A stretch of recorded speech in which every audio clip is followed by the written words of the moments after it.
It's even rumored that at this school, instructors are allowed to break a certain number of bones in the candidates' bodies. I am talking about the infamous SERE School ran by the Air Force. This school is reserved for those at the highest risk of capture. That's pilots, aircrew, and special operators, SEALs, Green Berets, Rangers, DevGru, you name it. If you are special operations, you go through this schoolhouse. And yes, they do apparently indeed torture you. In this video, I will break down what we know about SERE School and the instructors, the SERE specialists who keep it running. I'll also look at what life is like as a specialist and why the demands are so high. And yes, I will address what I found regarding the generational rumor of a broken bone quota. You all right, son? Sir, yes, sir. It's fine. Back is broken, sir. Medic!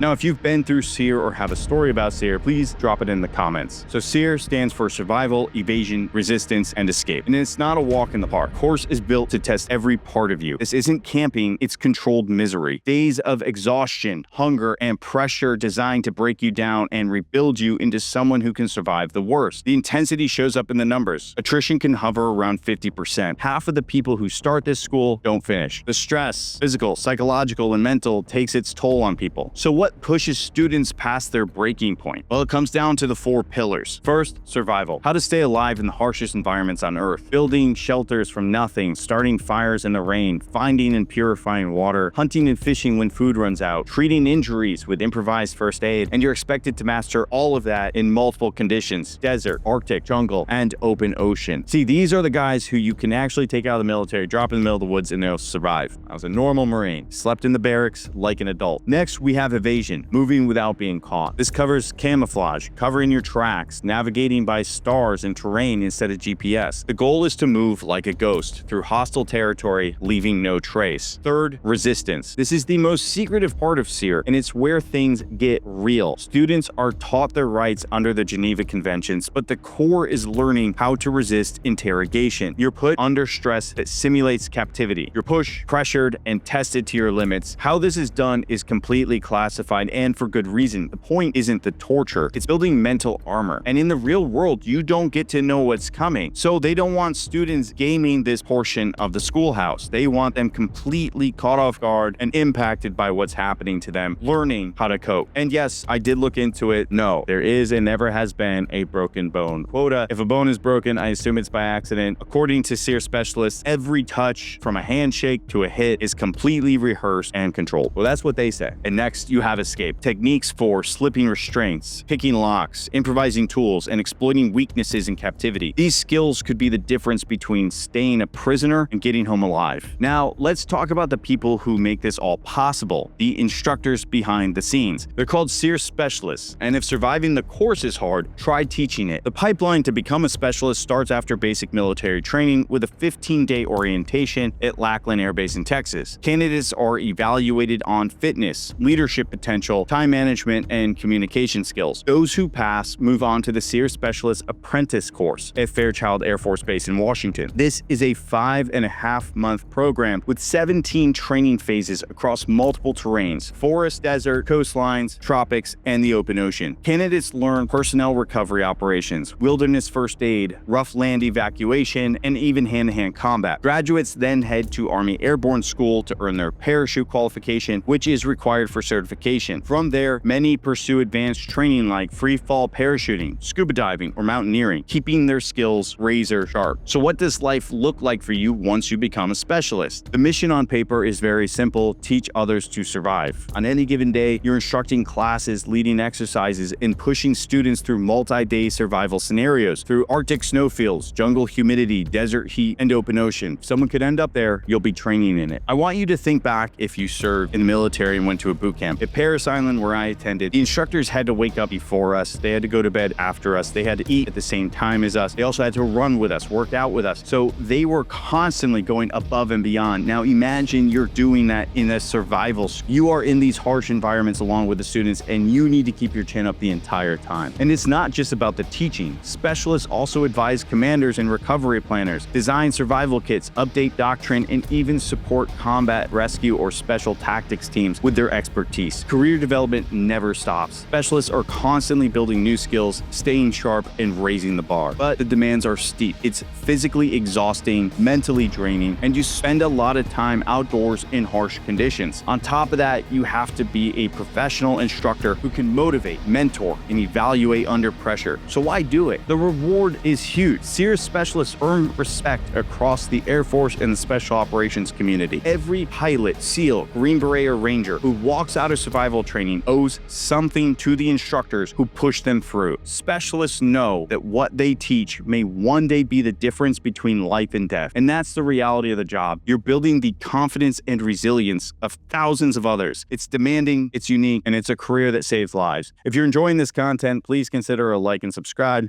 Thank you.